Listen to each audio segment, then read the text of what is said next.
Yoga also represents the power of India's ancient civilization. It was weakened when British colonized India. The British colonizers extracted India's wealth. They starved Bengal to feed London. Similarly, Africans were taken as slaves to North America. Colonial extraction enabled the Western industrial age. As colonies, India and Africa supported the development of the West. India and Africa are no longer colonies. They're independent nations and regions. But the West is still trying to enforce colonization, this time of a different kind, carbon colonization. Europe has announced a shift to coal. The same Europe that could not stop lecturing others on the use of coal, the same Europe that kept browbeating developing countries on climate goals, has very conveniently announced its shift to coal because they need energy. Let's start with what happened in Germany. Earlier this month, a key meeting was held in Bonn. It was the United Nations Climate Change Conference. Representatives from nearly 200 countries and regions were there. European diplomats were also present. They faced two demands: cut down emissions and provide financing to help developing countries tackle climate change.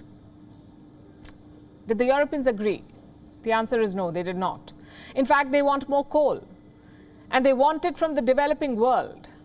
The war in Ukraine has exposed Europe's vulnerabilities. The EU sanctioned Russia, so Russia hit back by cutting gas supplies to Europe. And now Europe is looking for coal. Germany has fired up its coal plants again. The Netherlands has removed limits on production from such plants, from coal plants. Denmark could do the same. Italy has declared a state of alert on energy. Italian energy plants have been hoarding coal for months now. They might soon put it to use. Why does Europe need more coal? They're suffering a heat wave. They need more gas for their cooling system. So power consumption has gone up. But where will this power come from?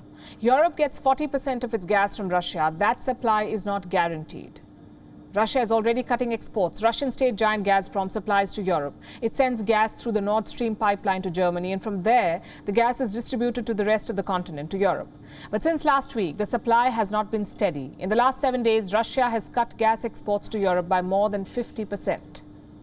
And so they're switching to coal, the Europeans. What happens to their climate goals? Europe has money, so it can tilt the playing field. Let me explain how. The EU wants to phase out coal-fired plants by 2030. So plants in Europe have to be shut down. Then where will they get their coal from? Outside, from the developing world. They will supply coal to Europe. In fact, they already are. Colombia is doing that. It's one of the countries. In March, Europe imported 1.3 million tons of coal from Colombia. Colombian exports to the EU have increased by over 47% this year. South Africa is another candidate. It shipped nothing to Europe in March last year, but this year it has sent 287,000 tons of coal. The United States, Australia, Indonesia, they're all supplying coal to Europe, but even together, they may not be able to meet the continent's growing demand. These countries have hit their production limits. Plus, there's another problem. European banks won't finance Russian coal purchases. They're reluctant to pay for Russian supplies, so energy companies in Europe have very limited options. They have to buy more coal from the developing world so that Europe can survive the heat wave. Again, what about their climate promises? Shutting down your coal plants and buying from outside hardly solves the problem. In the past, Europe never tired of telling this to the world. Extreme weather is causing a loss of $520 billion every year. It is pushing 26 million people into poverty every year. 23 rich countries are responsible for half of the historical emissions. Most of them are European: Germany, France, Italy, Spain, Belgium, the Netherlands, the United Kingdom.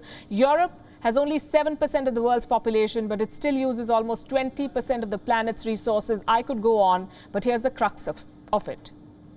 If Europe wants coal, it can buy it. If Europe wants coal, it can keep its plant running.